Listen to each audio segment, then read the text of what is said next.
conversation. Yes, ma'am. Okay, my question is for you, the man right here. I have just recently had two sons, twins, Legend and Legacy. Okay. Let's go. Time for Legend and Legacy. I chose the names myself. So my question for you is, I'm kind of getting to a different level of what stage was it, or what was the influence that made you kind of decide? Because as you can see, you're very successful, well-spoken, all of that. What was the influence of making you decide that this is the route I want to go versus other things I could do as a black man of the streets and the lifestyle? You know, because that's important. No. That's an important question. So I grew up in a city called Syracuse. It has the highest levels of concentrated poverty for Black and Latino people anywhere in the country. So I've seen people killed. A lot of my friends got caught up in the drug game, jail, all types of stuff. I've even had my situations personally. I would say that what started me, what changed my life, was I got out of my city. And not because a lot of times it's our environments. I would say be very protective of their environment, who you have them around. Start creating circumstances where you can put them in education. So you can get yourself a 529 plan for your kids that'll help fund college education. And they got so a 529 is a education savings plan that you can use for kids, but they just recently changed the laws. So if you, let's say the kid get a scholarship, you can roll it over into a Roth IRA.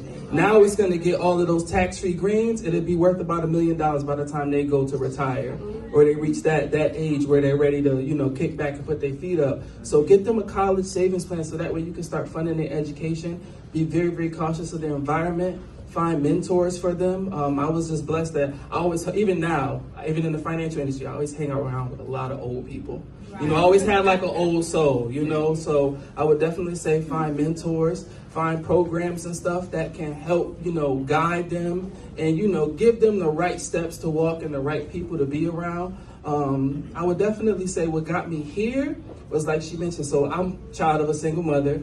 We bounced around a lot.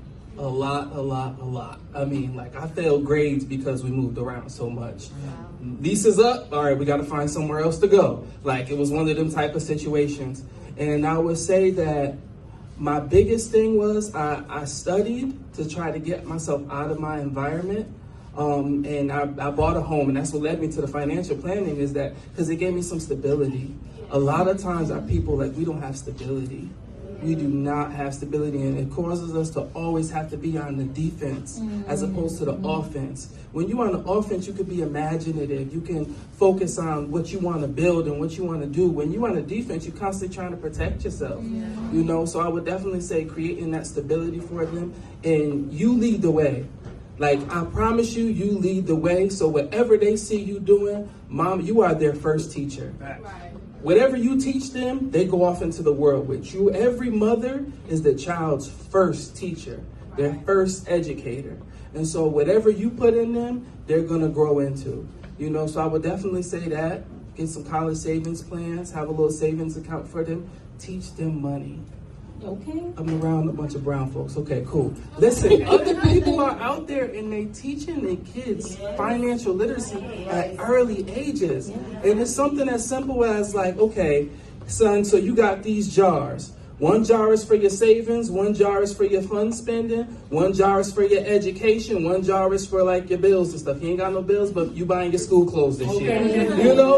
And you gonna do some chores around the house and mommy gonna pay you. I want to see you split your money into these jars, and it'll be ingrained in them. So when they get older, it's not difficult for them to save money. A lot of our people, we have an aversion to finances because it's given us so much trauma in our past that it's we got to get over the psychological part of it before we can ever really get to, big investments, this property, that property, this. We got to get past a lot of psychological and internal work first. Y'all give it up for these amazing panelists. Woo.